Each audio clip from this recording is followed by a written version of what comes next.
Do you know how hard it was to avoid everybody's 2025 knit and crochet trend predictions? So I had to get this filmed and so I can actually watch everybody else's. And I really have tried to avoid just about all of them. I did watch one from the makeup space, so a few of these ideas are borrowed from the makeup space, but I don't think they're going to be total surprises either. Let's just get right into it. Of course, along the way, you can tell me down in the comments what you think, if you agree with any of these, disagree with any of these. I always love hearing your opinions and interacting with you down in the comments. Also, if you're new here, hi, my name is Holly. Welcome to Stitches Gonna Stitch, my Northeast Ohio home where I am a cat mom and a lover of all things yarn and stitching related. I can't wait to share my 2025 trend predictions with you. First one off the bat is not going to be a surprise if you watched my last video, and I think we're going to see a decline in temperature blankets and a possible increase in temperature scarves because while I love the idea, and I think a lot of people love the idea of doing this wonderful gradient with this color key of what I'm going to use for this range of temperatures and how they're all going to work and meld together and create whatever that gradient is going to look like throughout the year, I think blankets are just so much pressure on a lot of people. I also have noticed a lot of people will say, oh, I just finished the one I started, 2 or 3 years ago, or something like that. I also think it is a nice idea if it's like a particularly important year to you, like if you're getting married this year. I think that would be a super fun idea to do that, or if you're expecting. Of course, you may not know like later in the year if you're going to be expecting or not, so like take that with a grain of salt, but if you already kind of know that you are due in 2025, that might be a fun way to kind of commemorate that. Or if it's your child's first year, I think that would be really cool to see, maybe if they're born in March, going from like March to March their first year. But I think we're going to really see a rise in scarves because they are more manageable and doable to do, smaller short rows here and there, especially when you're working on other projects. A lot of us like to have more than one project on the hook or needles, and it just, at least for me, feels very pressury to try to, do a blanket and work on it every single day when I may not feel like it. Maybe my wrist is hurting and I just don't want to. I just feel like I see a decline in those, or at least seeing it shift into other ways. I also think maybe that we'll see some other interesting things. I've seen a lot of monochromatic things. I think a grayscale will be really interesting. So we'll see where that takes us and if I'm right in any of that. This one is probably more, something that I know I feel this way, and I could see a lot of other people feeling this way, is with our economic climate currently, I think this is going to be a no-buy year or a low-buy year for a lot of people, myself included. It's going to be a lot of stash diving, stash busting types of projects. I know for myself,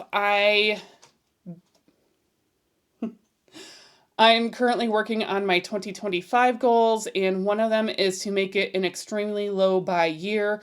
I felt like making it a complete no buy year might feel a little bit too restrictive, but I know, especially having just purchased a vehicle out of necessity because my other one was, I don't want to say on its last leg, but I'm not a backyard mechanic, which might not shock any of you, but it just had too many needs. It was really just time to let her go, unfortunately. And so I need to watch my pennies because I've never had a car payment before and it feels super weird. And so I just want to, in an abundance of caution, really rein in my yarn spending. There are years where I buy either no yarn or almost no yarn, or I only purchase for like gift knitting or crocheting or for commission projects. And I have been successful at that, but I feel like if I tell myself a complete no buy year, that might feel a little bit too restrictive and it might turn into a no buy year. But I also know like I just need to limit it, and I think a lot of other people are probably going to do the same thing and just kind of just either be way more mindful of their purchasing, pare back a lot of their purchases, and just really only purchase yarn if they absolutely need to and they don't have yarn in their stash to pull from for a specific project. I know I've even skipped past projects in the past before too, so I don't know exactly what's going to happen. I'm still trying to work through what my budget for yarn is going to look like in 2025. So next video, when I share my goals, I will definitely tell you what I'm thinking, and that's something for you to look forward to. And so then you might want to subscribe and like this video, share it with a friend, all of that fun stuff. It really does help the channel more than you can ever know. And I know you're probably knitting or crocheting along while you're watching this. So, you know, whenever you get to a stopping point or the end of a row, I would really appreciate it if you hit like and subscribe and maybe share with another Yarnie friend. Similar in tone, I think a lot of people are going to really evaluate their WIPs or their works in progress, stuff that has been on the needles for a while. Maybe it was in timeout because we got frustrated with it, or we just kind of lost our desire to work on it for some reason or another. I know early 2025, I do have plans to go through all of my WIPs, so yet another reason to subscribe if you want to see why I have to go through all of my WIPs, and you can hear how this all started because it was in frustration and they're all gathered up. I just have to actually go through them and make those determinations. I think a lot of people are going to do this. I think I've already even seen one video of someone, you know, pulling out all of their works in progress and making that determination of like, am I going to finish this? Is this going to get ripped out or, you know, frogged? Because, you know, ribbit, ribbit, rip it, ribbit, ribbit. That's kind of where frogging comes from. So if it's going to enter the frog pond, I think that's going to happen a lot this year. I feel like I went through a cycle of this about 8 or 10 years ago. Was it that long ago? Maybe not. But I know I have gone through a cycle of that before where I felt like even though I try to keep my WIPs down, sometimes I forget about stuff that's in timeout for an extraordinarily long amount of time because, you know, I shove it into a corner and then I totally forget it exists. And then I just have to deal with some of those. But I have done one of these years in the past where I just feel like I'm feeling a little bit like it's too much and I need to go through them. And I've done a year of like finishing and it feels really, really good and really like I accomplished a lot of goals, even though really it's just like past goals and I'm just completing them, or I'm letting go of stuff, and that's totally okay too. There's one project in particular that sticks out in my mind that I'm reasonably sure I am going to completely rip it out, frog it. It's done. I don't know what I'm going to do with the yarn yet.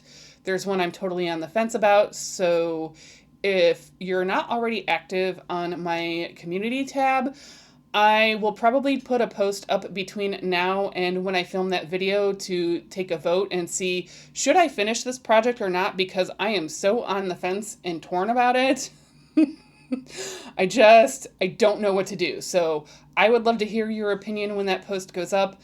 And actually, I'll try to do that sooner rather than later, so that way it's up at the same time as this video is up. So go check out the community tab. And obviously if you're watching on your smart TV, you can't really do that. But if you're on your phone or your laptop, just pop over there and give me your thoughts on it. And yeah, I don't know what I'm going to do with it. When it comes to items for markets and market prep, I think one of the things that I think is going to be super popular, and maybe if you're looking for ideas, I don't do markets. That's too stressful for me. I know my strengths and weaknesses, and I know I should not do markets. I think what a really cool idea would be is with the new Mario movie coming out later this spring, early summer, I don't remember exactly. I think we're going to see a lot of like plumber dudes and friends and other characters, princesses. I don't know if it's going to be like a kart style, but I would love to see like if someone does like a Mario Kart inspired something, because I mean that's pretty much what I play on my, you know, state-of-the-art 1990 Super Nintendo. But it still works. Like that's literally the only gaming system I have because I don't play video games that much. It's fun once in a while, but then I always go towards racing games anyway, and original Mario Kart fulfills that, so like I'm good.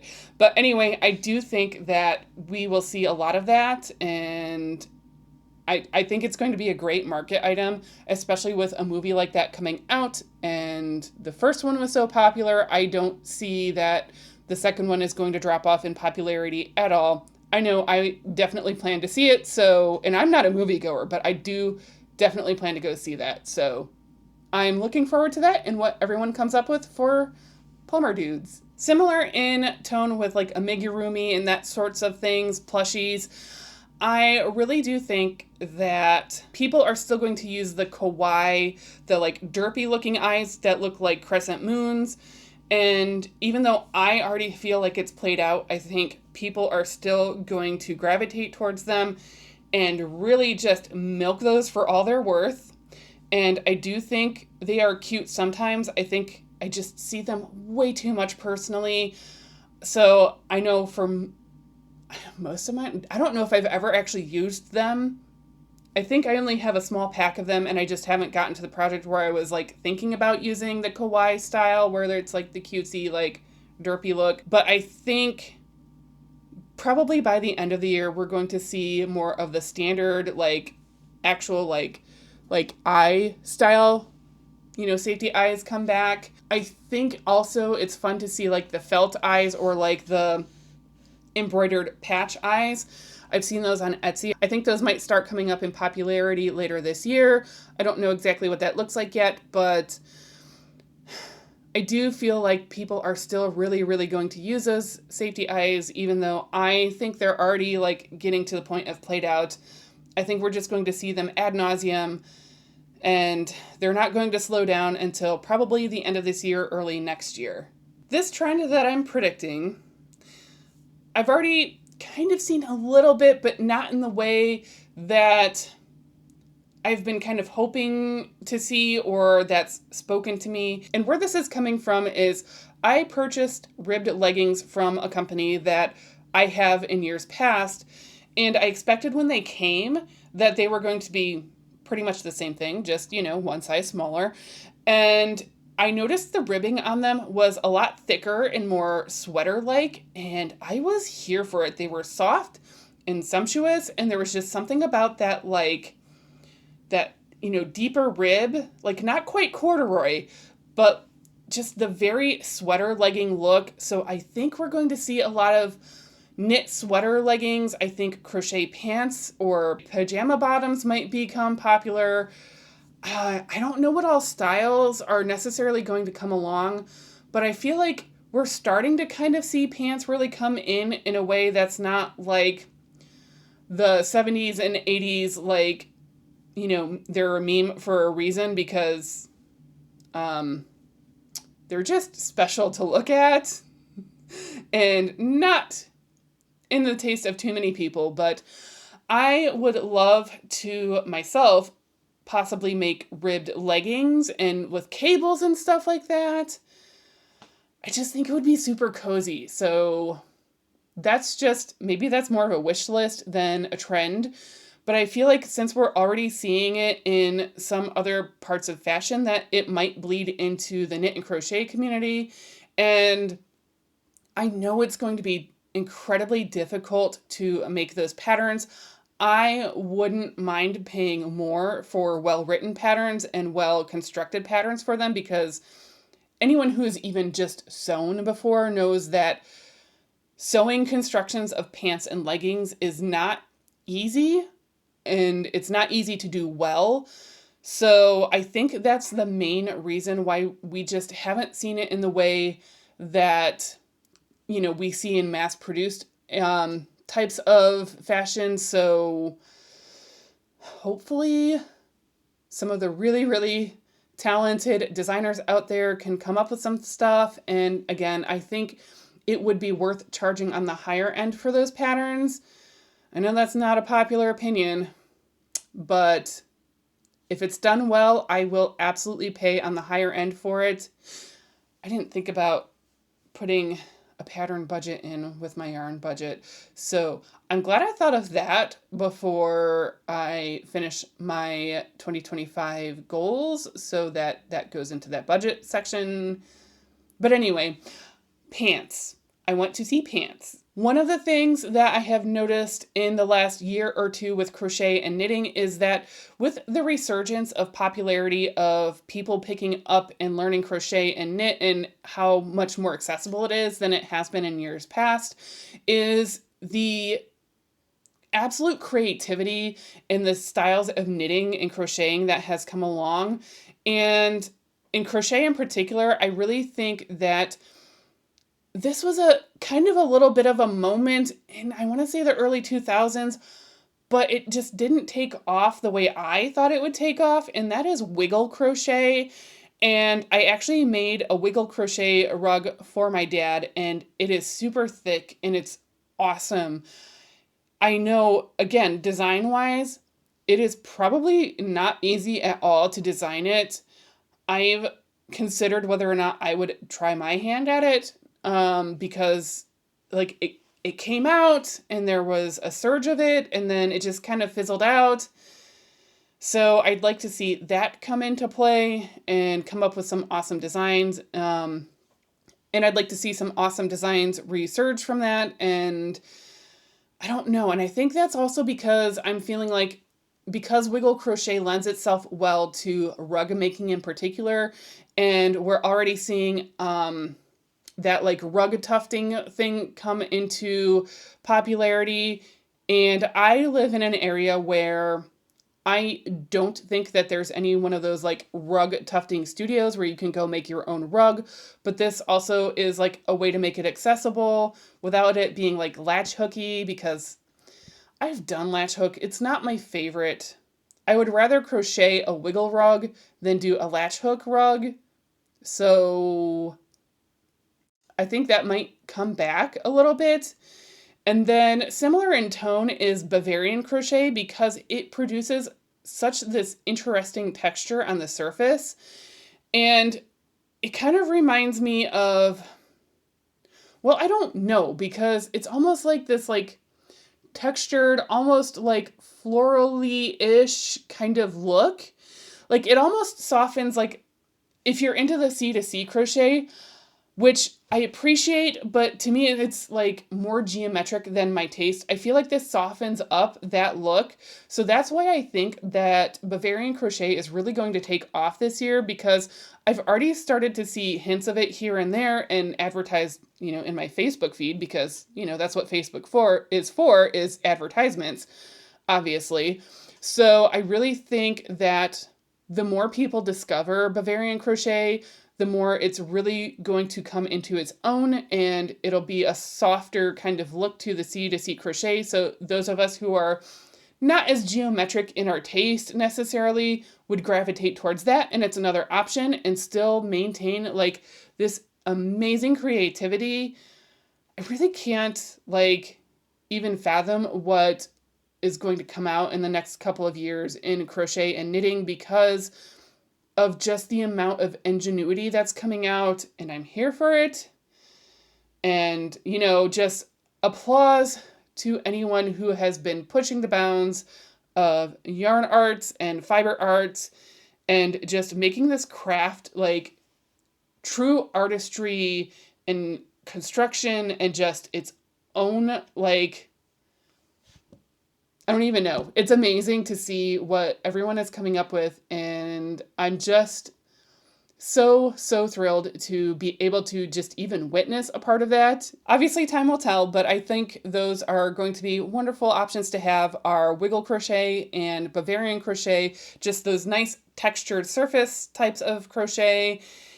So I think that's going to be really interesting. Along with those wonderful crochet textures, I think on the knit side, and possibly even into the crochet side, I really think we might be due for another cycle of Irish and Celtic inspired knitwear. The very heavily cabled shawls, sweaters, blankets, all of the really just, cable-liciousness that you can imagine. And now that crochet has had like a little bit of that inspo and surgence in crochet cables. I think Crochet might even dabble into that and see what kinds of heavily like cabled looks that Crochet is going to come up with. I think we're about due. I think we'll also still see some of the open, like ruffly kind of Irish crochet, possibly also the same in knitting. I really do think we'll see a lot of those Irish and Celtic inspirations and designs. I don't think texture is necessarily going to be, limited to the actual design of any kind of knit or crochet wear. I feel like we haven't seen highly novelty yarns in a while. And what I mean by that is like, okay, yeah, sometimes you might find like a little bit of like a fun fur or furry or boucle, like because those are starting to we're seeing them a little bit some more. What I mean is about, I want to say 10 or 12 years ago, it wasn't uncommon to go to a local yarn store and see, the more avant-garde yarns where they're slubby and thick and thin. I think the beading that's going to be like just spun into them, textured beads, shaped beads, hearts, butterflies, sequins, whatever you can think of, I think we might start seeing a nod to those heavily textured yarns so that like as you're knitting or crocheting, it just naturally adds this level of interest. I think part of that is because people are already kind of like doing pony beads and stuff on their own. And if yarn companies are smart, they would be paying attention to this and come up with really ways to push the boundaries of what can I spin into this yarn that's going to make it more interesting and less, I don't want to say flat. This is like a cabled sweater, but I didn't make this, also store-bought. I know. But like the less plain basic yarns, I mean, I'm still going to buy those basic yarns, and I think a lot of people are still going to buy those basic yarns, but I think it's fun to incorporate some of those fun textured, really just, I don't know how to explain them. I hope I have pictures or I can find pictures to explain what I mean, because if you haven't seen it before with your own eyes, I don't know that I'm conveying it very well, but I think we're going to see a lot of interesting little baubles and details spun into the yarn already for you. Speaking of avant-garde, I think we're going to still see a continuation. We've already started to see a lot of freeform knitting and crocheting, and I think that's just really going to continue and take off this year. I think there's going to be a lot of mixing of knit and crochet. I know I even saw some inspo of, I think it was a blanket of like just very melange, just kind of do as you please for this section and do like sort of in like ways to coordinate and intermingle this freeformness in the artistry. I hope I saved a picture of what I was like, looking at, and I can share that with you. But I think we haven't seen the height of that yet. And it doesn't hurt that we have people like Grace over at Amazing-ish Grace. And, her creations that she just like, I don't know, she just comes up with them. I think more people are going to feel adventurous enough to try it for themselves. And we're going to see some really awesome, amazing garments or blankets or whatever you come up with. I really think this is a year where, all of that innovation I was talking about is just going to go like next level. That's just me. That said, I really don't see the classic granny square going anywhere yet. I think we might be a little bit on the decline or like at the height of it right now because it is so accessible, especially for beginners.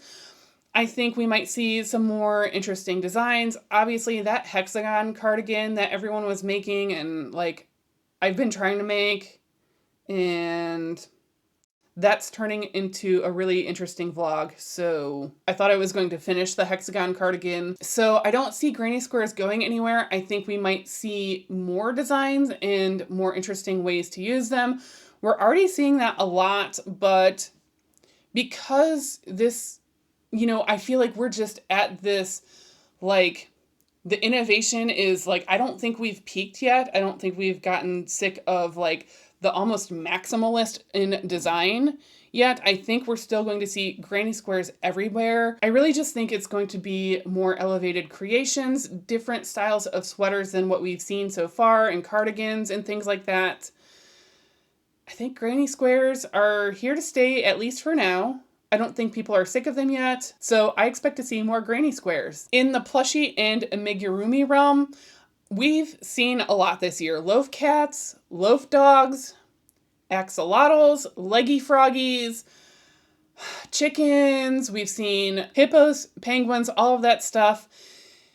And I think I've even seen where a few creators that do markets and stuff have mentioned some of those are on the decline in sales. I don't think loaf cats and loaf dogs are going to go anywhere because there's always going to be cat and dog people. Hello. I know, I just haven't gotten around to making my cats in loaf form. I bought all the yarn and I only have so many hours in a day, and apparently I'm supposed to work and put a roof over my head, so isn't that really just it with knitting and crocheting? Is just like, if we only had more time, the amount of stuff that we could produce, or if I just, didn't have to sleep, that would be great. I'm going out on a huge limb in my prediction for the, I don't want to say maybe kind of unexpected trend, is I think we're going to see goats and pygmy goats in particular. I don't know why, but I feel like that might be kind of, I don't want to say the animal of the year, but I feel like that's going to start coming up in popularity. I'd be curious to hear what animal that you think we have just not seen ad nauseum yet that you think really just might come into its own. I'm thinking goats. I think it's so unexpected. They're still cute. They can be done in so many ways. I really think it might be kind of year of the goat, at least in knitting or crocheting. I don't know what the actual, Chinese year is for animals, so I will put that on screen and see if it matches, because I don't know. Pantone color of the year 2025 is Mocha Mousse, which is this absolutely lovely shade, this medium cool toned brown, and I don't necessarily see it taking over the knitwear space. I think we'll see it more. I think it'll be a good accent or neutral color to pair with stuff. I could actually see myself making a sweater in something similar to, a mocha mousse, because even though I've been strongly leaning towards jewel tones, I think that would be a good breather color in my closet for a day where I just want to break it up a little bit in my own wardrobe. I do have a cardigan that's very, very similar to mocha mousse. It unfortunately suffered some damage of yarn munchers, and I hope I have a ball of it still laying around to do some repair. I don't know if I will or not, but I'm going to have to play with it and see if I can make it wearable again. If not, it's not the end of the world. I'm not a huge cardigan wearer anyway, so if I do one of my own, it's going to be, a pullover style sweater. I just don't know, because 2024 was peach fuzz, and I don't feel like I saw that a ton in the knit and crochet space. And granted, I don't know, it's such a warm color, a lot of people are cool toned, so I don't know. It'll be really interesting to see, and maybe it's just, what I've been exposed to, but I didn't see peach fuzz really being super hyper popular this year, but I could see mocha mousse being a really good wardrobe staple and having that somewhere into at least the knitwear or accessory space. So I'll be really curious to see what the color trends pull for this year. I didn't look to see what any of the secondary or tertiary suggested colors are for mocha mousse yet. That'll also be really interesting to see as we go along this year. I also think with such a rich, natural kind of neutral that is going to be prevalent in probably fashion and certainly in makeup, because we've already seen taupe, and this is mocha mousse is kind of like a dark taupe essentially, or a medium taupe. I don't know. I think we'll see nods of it in more of a natural yarns, less dyed yarns, more recycled content in yarns. You might already know how I feel about acrylic, and if that's what's accessible to people to stay involved in the yarn craft community, do it. I also use acrylic. I have nothing against acrylic. I also really appreciate nice natural fibers when they're done well. And I think some of those undyed fibers and yarns and seeing some of those like recycledness in there, I think that would be really interesting and almost make it like tweedy or heathered, or I don't know, just kind of its own, I don't want to say textured interest, because it doesn't necessarily mean the yarn itself is going to be textured, but it'll have that like visual texture. I hope that makes sense, but I really think that that's something we're going to see a lot more, especially because there is a huge chunk of the yarn community practically screaming and begging for more sustainable options. So I really think we're going to see more of that. I hope we see more of that. I hope we see it more affordably, because there's times where I've had to pass it over because it just didn't fit my budget. Hopefully, I get to use some recycled fibers this year if it fits my low buy budget. 2024, I felt like I've started to see a lot more community come back with, the yarn community. I feel like I just said community a lot, but what I mean is more in-person community. Like, we already saw hints of retreats. Rhinebeck is kind of back. Wisconsin Sheep and Wool, that looked a lot bigger, but I think we kind of forgot one of the joys of knitting and crocheting pre-2020 was yarn bombing. Like, I'm already seeing like community projects that, Dana over at Blondie Knots, she's doing her community projects, and I think she actually won 2 Yarnies, and one of them might have been for community. Hang on. Up and coming creator of the year and creator of the year under 50K followers. So let's get her over 50K. Go ahead and check her out. But I think, she was nominated. She was nominated for the involvement in community. I just think we are due to start coming together and be less divisive. I think yarn bombing is just one of those fun ways where we can all set aside our differences and everything like that and just come together and do something fun and whimsical, because, what's life without whimsy? I want to see yarn bombing. I really hope there's some yarn bombing all around the globe. It would be amazing to see yarn bombing really come back and come back big, because it was like so huge, and then, things happened and we couldn't yarn bomb together anymore. So let's make that a goal for 2025, is bring back yarn bombing. Last, and certainly not least, in fact, I think this is probably the most encompassing prediction, is I really think we are going to see knitting and crocheting come into our fashion in just completely more creative ways. So taking your jeans apart at the outer and inner seams and creating these, insane panels, and whether you're making bell bottoms or the 90s grunge, the Janko style jean look, I think that there's going to be a lot of very strong points of view in fashion.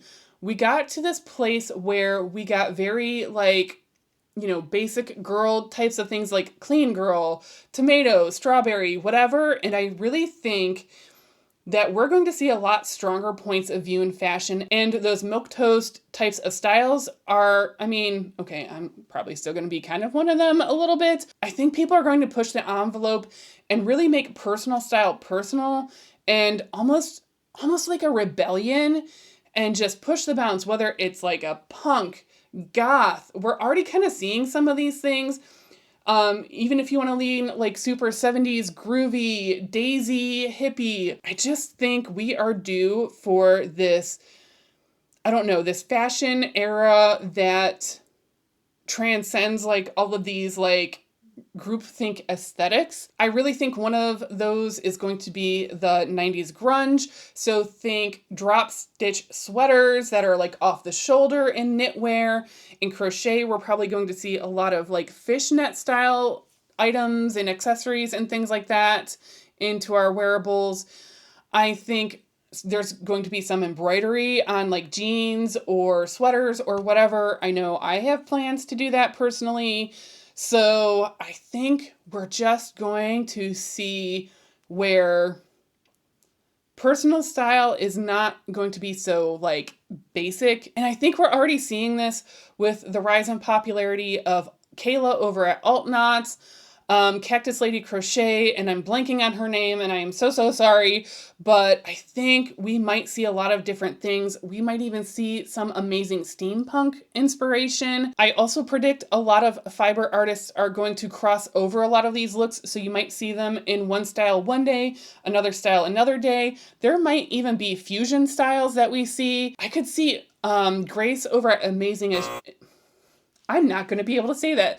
Amazing-ish Grace. Some of the stuff she already comes up with is leaning avant-garde, very strong fashion points that a lot of people don't necessarily view as like wearable, but I think they're going to inherently become more wearable because we're kind of tired of seeing like almost not like sad beige aesthetics, but like, you know what I mean? Like something comes up on TikTok or wherever and Instagram, and then it just is like, all right, that's already boring 5 minutes in. Yeah, I think her style is so distinct. We're going to see some amazing creations, amazing-ish creations from Amazing.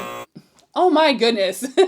Grace is going to grace us with some amazing creations. That's what's going to happen. I could even see myself incorporating nods of these things because my personal style tends to lean like classic with a twist, whether it's like a bold color but like a relatively classic design, for instance, or like it's fairly simple but there's like a pop of something. So I think even myself, I could see those of us who do like more classic looks are going to find ways to have fun with it and bring in like punk or goth or the 90s grunge, because like that was just so fun. So if you also were a teen in the 90s, you get it. It was super fun. I probably should have leaned more into that. And like, you know, I guess that's part of it is like, I want to relive that because I just didn't take full advantage of those fashion styles when, you know, I was growing up. And I want to have fun with it now. I think it's going to be so interesting. I cannot wait to hear what you think of all of these predictions. I definitely can't wait to review these at the end of 2025 and see what's right, what I got completely wrong. I don't know. Let me know what you think. And as always, I had so much fun chatting with you today, hanging out and talking about all of these trends. So again, subscribe so I can hang out with you next time.